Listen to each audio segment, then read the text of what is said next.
Avec Coquerel, est-ce qu'on n'est pas dans une impasse? Est-ce que la bataille des retraites, en réalité, elle n'est pas déjà perdue et déjà terminée? Moi, je ne crois pas. Je ne suis pas sûr. Les oppositions sont toujours là, toujours mobilisées? En tout cas, il y a deux choses. Il y a les oppositions sociales et politiques sont toujours là.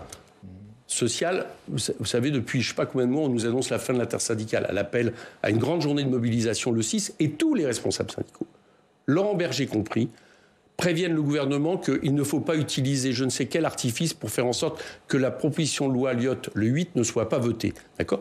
Donc il y a toujours une mobilisation forte. Je vous rappelle que les décrets ne sont toujours pas passés, qu'on ne sait pas s'ils arriveront à passer en septembre. Donc cette loi, pour l'instant, elle n'est pas appliquée.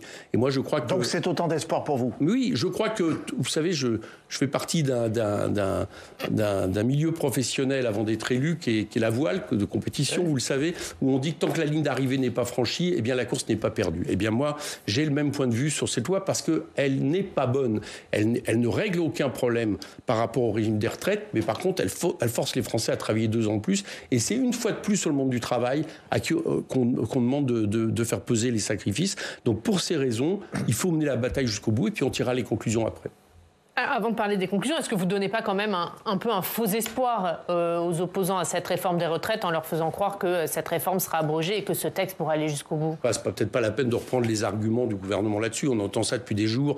Non mais comment ça peut aller jusqu'au bout sans reprendre les arguments du gouvernement? Comment ça peut aller jusqu'au bout? Si demain je gouverne ce pays, que je n'ai pas fait passer cette loi, je n'ai pas pu la faire passer devant l'Assemblée parce que j'avais peur d'être minoritaire, que j'applique un 49.3 et que lorsqu'il y a une proposition de loi d'abrogation, elle est passée, je dis que si je continue, vaille que vaille, il y a vraiment un problème. Ça sera, vous le savez bien, et c'est d'ailleurs pour ça que le gouvernement et la majorité, les groupes gouvernementaux hésitent éventuellement à me saisir sur l'article 40, c'est qu'ils ont peur de la défaite. Et s'ils ont peur de la défaite, c'est qu'ils savent bien qu'elle aura une conséquence politique. Si cette loi est battue à l'Assemblée, je ne vois pas comment elle s'applique de manière normale. Ça sera bien pire de ce point de vue-là que ce à quoi, par exemple, Jacques Chirac a eu affaire quand il s'est opposé au CPE. Au CPE, oui, merci. Excusez-moi, avec les anagrammes, des fois c'est compliqué. Au CPE, qu'il n'a pas appliqué parce que lui a compris au moins qu'on ne faisait pas, à un moment donné, des lois contre tout un peuple.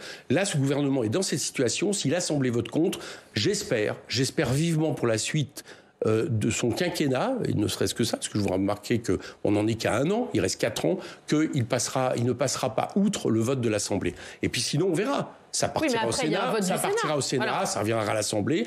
Vous savez comme moi qu'il peut y avoir plusieurs retours. Pourquoi forcément? Mais parce que si le Sénat vote contre... Eh bien, ça peut quand même revenir à l'Assemblée. Après, il peut y avoir une deuxième, et là, c'est une troisième lecture. Donc, il faut du temps, c'est très long, c'est très compliqué. Mais ça peut ne jamais être conclusif. Oui, ça peut ne pas être conclusif. Donc, vous savez, ce qui peut ne pas être conclusif aussi, c'est l'application de cette loi. Voilà. Parce que moi, je pense que si la pression sociale, par exemple, je vous donne une idée, si cette loi est refusée à l'Assemblée, vous croyez qu'il va se passer quoi au niveau syndical, au niveau social ?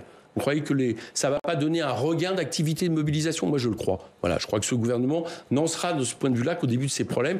Et je lui répète, je pense qu'il ferait bien enfin de comprendre que sur cette proposition de loi, il est archi minoritaire dans le pays et qu'il est très certainement minoritaire à l'Assemblée nationale. Mais qu'il le laisse vérifier le 8. Moi, c'est ça que je demande. D'accord ? Puisqu'il a l'air de dire que ça ne se réglera rien, c'est pas très grave. Mais qu'il le laisse vérifier. Au moins, on respirera un peu mieux.